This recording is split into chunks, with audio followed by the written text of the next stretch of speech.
Hello, and welcome back to Bible Notes. Sometimes it is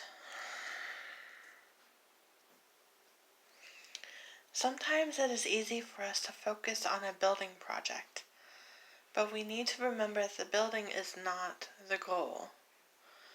The goal is a culture-changing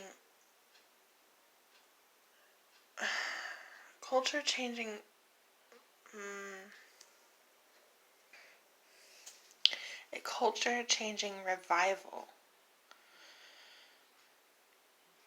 to bring more and more people to the one true God.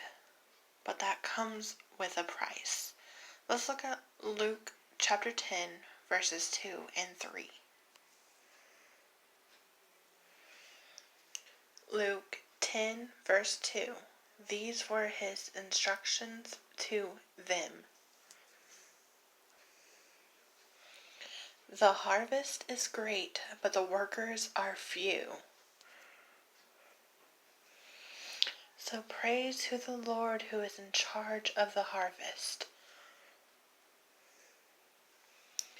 Ask him to send more workers into his fields.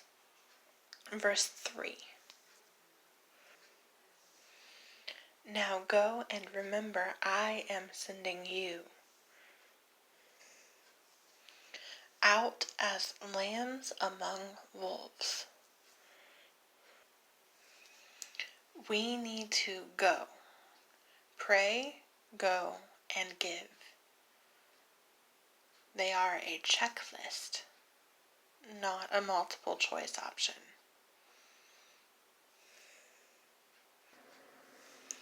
Now let's flip to Romans chapter 12, verse 1.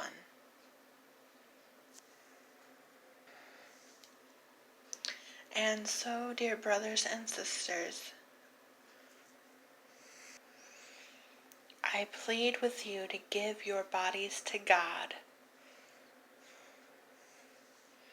because of all he has done for you. Let them be a living and holy sacrifice, the kind he will find acceptable. This is truly the way to worship him.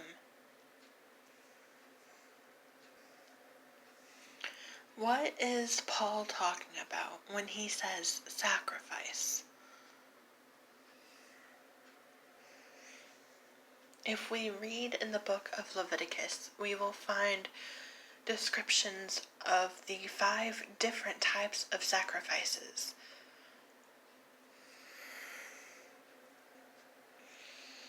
Now, it is obvious that Paul is not talking about a sin sacrifice, because thanks to Jesus Christ himself, those are done. He is more than enough, the perfect sacrifice for that. He is our sin sacrifice. So what else could there be?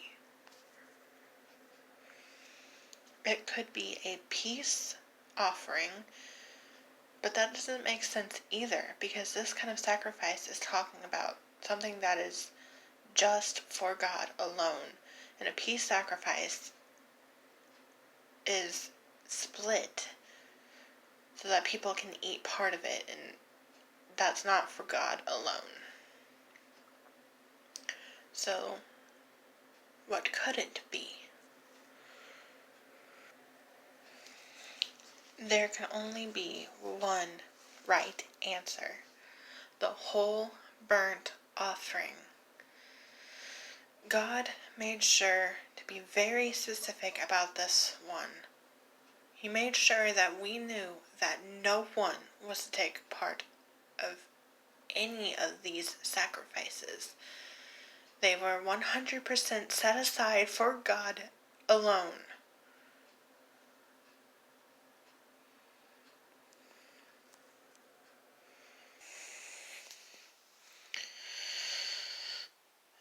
The only purpose for a burnt offering was to be a sweet-smelling aroma for God. Something that to the world would look like a complete waste.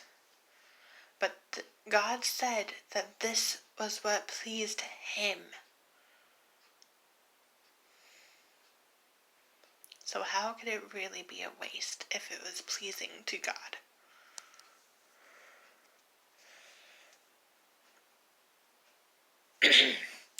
So what did Paul mean?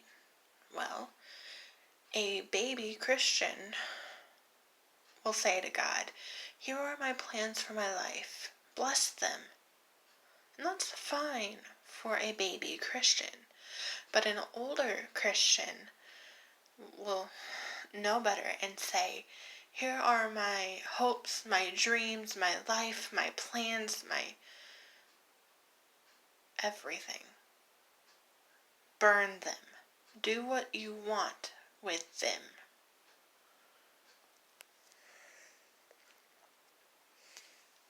Are you saying bless them or burn them? Are you a baby Christian or an older Christian? That's something to think about. What would you say if God gave you one talent and He told you to, instead of using that talent, to lay it down and do something else for Him? What would you say if the only reason He gave you that talent was so that you had something to lay down? Here they are, Lord. Do with them as you will. Let the ashes be like fertilizer, like after a forest fire. The trees grow up thicker and greener because of the ashes turned into fertilizer. And the fire opens the seed pods to bring in new life.